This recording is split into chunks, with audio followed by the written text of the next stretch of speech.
Bonjour à tous et bienvenue. Beaucoup se demandent quand vont reprendre les compétitions footballistiques et surtout comment. Alors chacun émet un petit peu de son hypothèse, mais je ne suis pas Madame Irma, je ne lis pas dans les boules de cristal, donc nous, on va se contenter d'analyser les effets de l'actuelle pandémie vis-à-vis de la planète footballistique.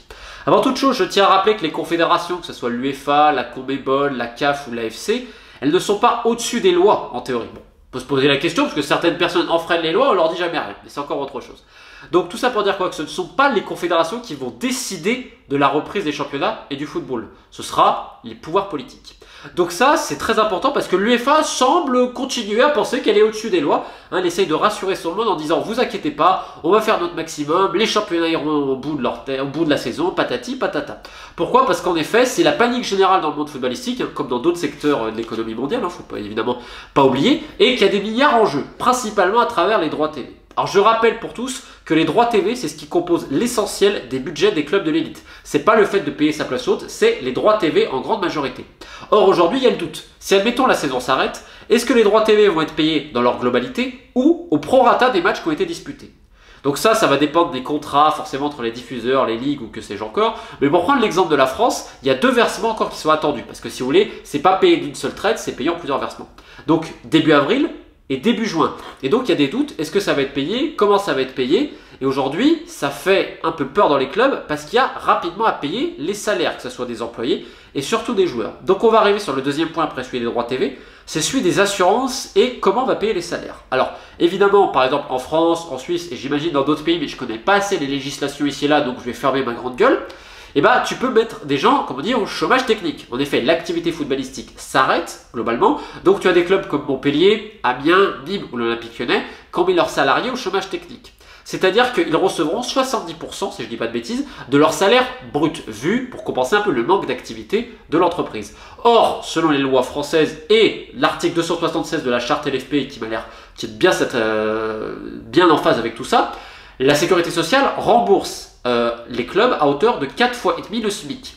Alors deux choses à dire premièrement. La première, c'est que les clubs de Ligue 2, Nationale, etc., s'ils utilisent cette méthode-là, eh ben, ils seront globalement remboursés, puisque les salaires des joueurs en question ne vont pas excéder 4,5 fois le SMIC. Or, les clubs de l'élite vont devoir compenser parce que les salaires sont beaucoup plus grands.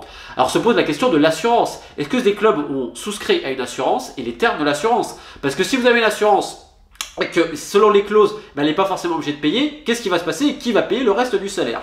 Deuxième point aujourd'hui important, c'est est-ce que les joueurs et les agents vont accepter cette baisse de salaire-là? Alors dans un monde qui irait bien, c'est-à-dire pas le monde footballistique où c'est la jungle, et ben tout ça, ça se ferait de manière en bonne entente, j'ai envie de dire, avec le joueur et l'agent qui comprend la nécessité, parce qu'il y a quand même des gens qui vont se terminer au chômage et en faillite des clubs, hein, on va être très très clair. Mais le problème, c'est que le foot, c'est même pas la jungle, c'est pire que ça. C'est 100 fois ni loi, et comme je vous dis dans la jungle, c'est la loi du plus fort. Je te mets un coup de papate, j'ai réglé la question, je mange ton cadavre. Mais dans le foot, c'est pas la loi du plus fort, c'est la loi du plus fourbe. Donc, vu que tout le monde pense, que tout le monde essaie de se niquer, regardez, le joueur souvent pense que l'agent essaie de le niquer. Mais l'agent pense que le club va le niquer. Le club pense que l'agent va le niquer, et en même temps l'agent se dit, attends, faut que je fasse le plus de fric possible parce que la famille et le joueur vont me niquer. Ce qui fait que vu que tout se passe dans le dos parce que c'est vraiment malsain ce milieu, et bah tout le monde craint. Donc tu as des gens qui disent attends, ils veulent mettre au chômage technique mon joueur, ouais ils essayent de me voler, etc. Alors que tu as des clubs honnêtes et qui en fait n'ont pas vraiment le choix parce que les liquidités vont manquer rapidement. Or de l'autre côté, c'est vrai que tu as des clubs qui vont en profiter pour essayer de dégager les joueurs. Et tu as déjà des problèmes, notamment en Suisse où le club du FC Sion du très folklorique, très folklorique, Christian Constantin vient de licencier 9 joueurs qui ont justement refusé le chômage partiel. Alors c'est encore un cas un peu différent parce que c'est des contrats de courte durée, etc. Mais ça montre que déjà il va y avoir des soucis à ce niveau-là. Et troisième point très important, c'est forcément les recettes de jours de match. Alors pour certains clubs de l'élite, c'est pas si important que ça. Oui, ça t'offre des liquidités, mais c'est une partie infime de ton budget, entre 10 et 18% maximum. En fait, là, les gens qui vont vraiment être impactés, c'est par exemple le championnat écossais, qui est sans doute en Europe, le championnat qui dépend le plus des rentrées le jour de match, parce que les droits TV du championnat écossais sont catastrophiques. Donc en fait, c'est l'inverse. Si vous voulez, par exemple, même en national, etc., les droits TV, bon, mais c'est surtout ce qui va concerner le jour de match. Par exemple, tu as des clubs comme Boulogne-sur-Mer, comme Laval, qui arrivent quand même à drainer un certain public.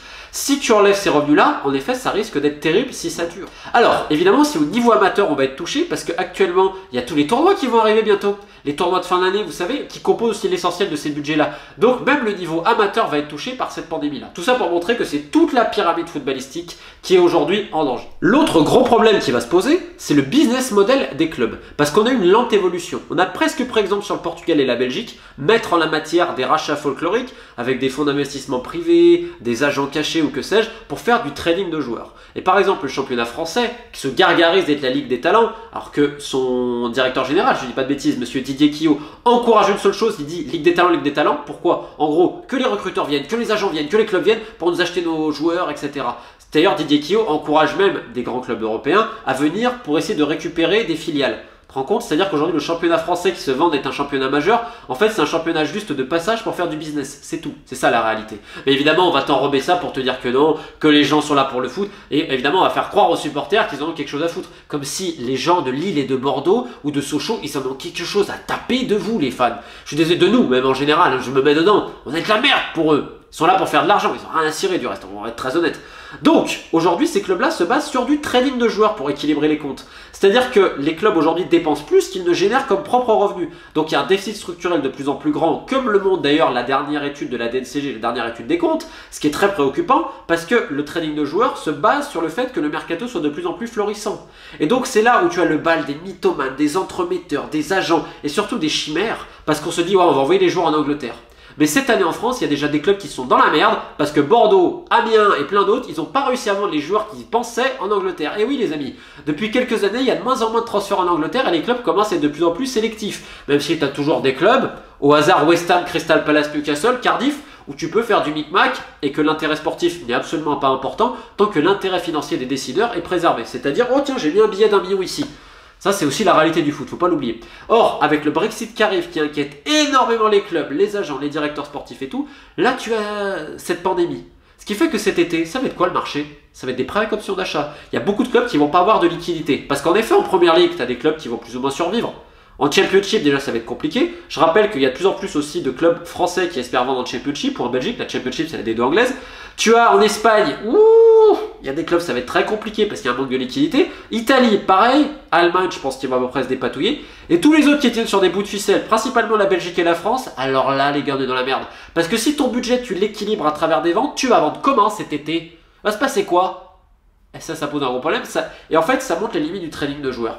C'est-à-dire que Lille, on sort ça en exemple. Putain, mais c'est quoi l'exemple? C'est d'emprunter des centaines de millions à un faux vautour comme Elliott Management, qui est quand même au sommet de la finance internationale et de tous les excès qu'il peut avoir, de pratiquer l'usure, de faire croire aux gens qu'on est là pour le club, etc.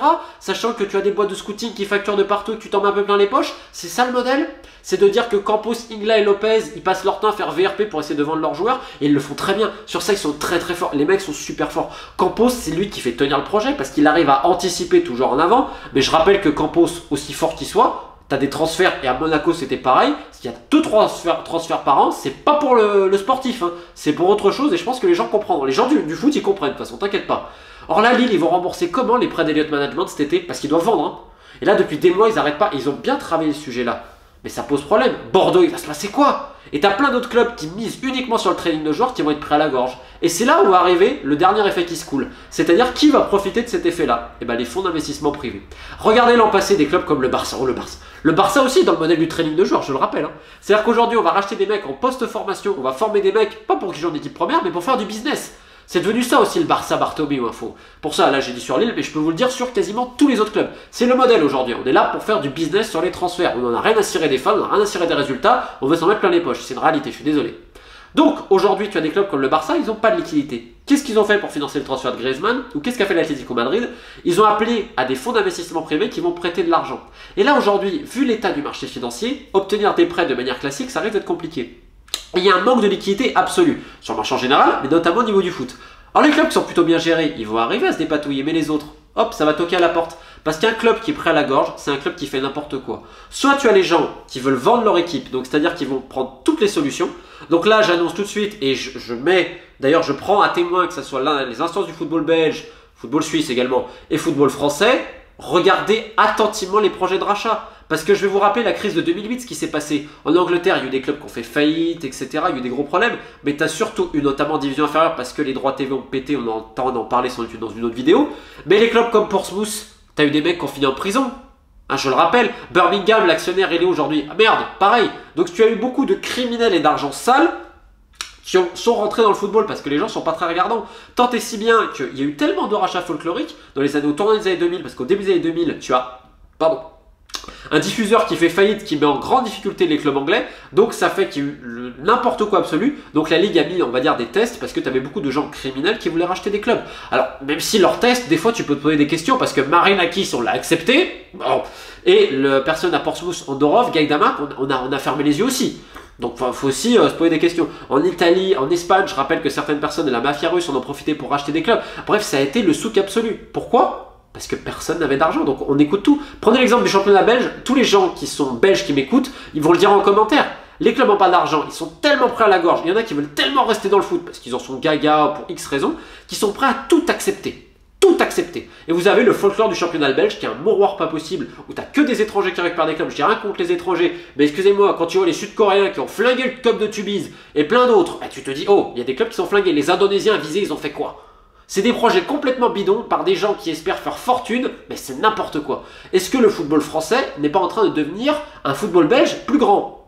Parce que c'est une vraie question. Et ce qui va se passer en Ligue 2 et nationale, parce que ce qui arrive en Ligue 1, la Ligue 1, ils vont racheter des joueurs en Ligue 2 en national parfois, ce qui va équilibrer les budgets de Ligue 2 et nationale. Mais là, comment ils vont faire? Ils vont le faire avec quel argent? Parce que pour équilibrer leur budget, la plupart doivent vendre des joueurs. Mais qui va leur acheter des joueurs? Il va y avoir quelques achats, mais seulement les meilleurs vont arriver. Et cet été, les escroqueries, ça va être dur. Alors on va avoir le bal des mythomanes, le bal des entremetteurs, le bal des vendeurs de rêves, ça ne va pas arrêter. Mais les deux grands gagnants dans l'affaire, c'est ceux qui vont pouvoir amener des liquidités rapidement. Soit pour racheter des clubs, parce que la valeur va descendre, parce que certains vont être prêts à la gorge et vont dire, oh putain merde, si on fait faillite complètement, je vais tout perdre, donc je vais vendre, quitte à mon âme au diable, ça n'est pas grave. Donc là, c'est le moment de racheter des clubs, très clairement, surtout qu'il y en a plein qui sont en vente. Et le deuxième truc, c'est que vous allez voir beaucoup de prêteurs qui vont arriver, que ce soit des agents, que ce soit des fonds d'investissement et tout. Et d'ailleurs, dernier effet qui se coule, vu que certains vont peut-être avoir des défauts de paiement, etc., et ben on va se rendre compte qu'en fait, à la tête des clubs, ce n'est pas un individu, mais que derrière, on lui a prêté de l'argent à travers des LBO, comme je l'ai déjà pu vous l'expliquer. Et potentiellement, aujourd'hui, c'est l'exemple Elliott Management avec le Milan. C'est-à-dire que si vous ne remplissez pas complètement les critères, vous ne remboursez pas les échéances, et ben le club nous revient. Et c'est quelque part l'entrée à nouveau de la très grande finance internationale dans le football. Et honnêtement, ça me fait un petit peu flipper. Alors d'un côté, je me dis, il y a potentiellement un espoir, parce qu'aujourd'hui, c'est devenu tellement n'importe quoi, que pourquoi pas, ça peut un peu assainir tout ça. Mais malheureusement, je pense que non, parce que c'est beaucoup trop gangréné. En tout cas, c'est la panique à tous les niveaux. Parce que comme je vous dis, ça va avoir des effets de partout. Ça va avoir des effets sur les agents. Déjà, les commissions d'agents, des fois, sont payées normalement avec beaucoup de retard, etc. Là, il va se passer quoi pour les joueurs? Il va y avoir beaucoup de chômage. Parce que en haut, bah forcément, qu'on va faire comment? Il va y avoir des ruptures de contrat de ci, de là. Ça va être galère comme pas possible. Et surtout dans les divisions inférieures, avant les effectifs, ils étaient peut-être de 20-22 joueurs. Et ben soyez pas étonnés si maintenant ça va donner en 16 ou 18. Certains joueurs vont refuser par ego, etc. Et je leur dirais de bien réfléchir avec leurs agents, vraiment. Parce que là, vous allez vous faire piquer vos joueurs, ça va être vraiment n'importe quoi. Parce que les joueurs vont être paniqués. Donc ils vont signer des mandats à n'importe qui. Et ça va être la jungle cet été. Ça va être le pire mercato de l'histoire, je l'annonce. Ça va être coup dans le dos de partout. Des joueurs qui vont partir en traite avec des agents qui vont niquer les clubs, ça va être n'importe quoi. Parce que tout le monde est en panique. Que ce soit pour se faire payer ses commissions, pour trouver un autre club. Et là, je le dis vraiment, soyez humbles les gars. C'est-à-dire si on propose une baisse de salaire ou moins, même en division inférieure, bah, ce sera peut-être mieux que rien. Parce que cette année, les agents, les joueurs qui vont se retrouver sur le carreau et les clubs qui vont aller en faillite, bah, vous allez le voir, ça va pas rien. Donc voilà, encore une vidéo remplie de joie.